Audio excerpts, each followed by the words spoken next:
In a year marked by conflict on Europe's borders and shifting global alliances, Türkiye has positioned itself at the heart of Europe's security conversation, not only because of its military power and geography, but also because of its diplomatic reach and willingness to act as a mediator.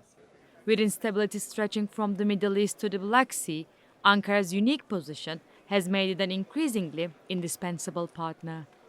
Our countries may sit at either end of Europe, but we're strong partners, working more closely together now than ever before.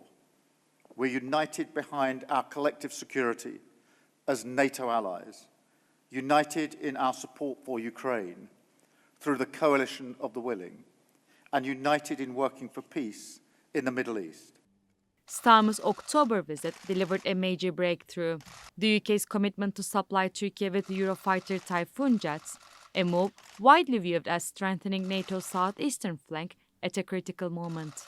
Just days later, Germany's new Chancellor, Friedrich Merz, made his first official trip to Ankara, signaling what many analysts see as a reset in EU-Turkey relations. A sign that European capitals increasingly view engagement with Ankara as essential rather than optional. With this first visit to Ankara, I want to convey a message. Let's move the extraordinary potential offered by our relations further in the coming years. We are obligated to do so. We are entering a new geopolitical era, and the policies of the major powers will be decisive in this process. From this, I draw the following conclusion. As Germans, as Europeans, we must develop our strategic partnerships, and Turkey cannot and must not be left out. As the war in Ukraine drags on, Turkey has also stepped up its role as a mediator, pushing for diplomacy, offering to host renewed negotiations, and urging both Kiev and Moscow to return to the table. President Erdogan has repeatedly stated that the Istanbul process remains one of the few viable paths toward a pragmatic, results-oriented resolution, a role that has drawn recognition across the international arena. Turkey plays a big role here because Turkey has good relations with all relevant partners and is seen as a serious venue, and also, let's say, you have the convening power, you have the people with your foreign minister, your president, to help to bring these talks to a good end. So Turkey is important here. But for Ankara, strategic partnership isn't enough.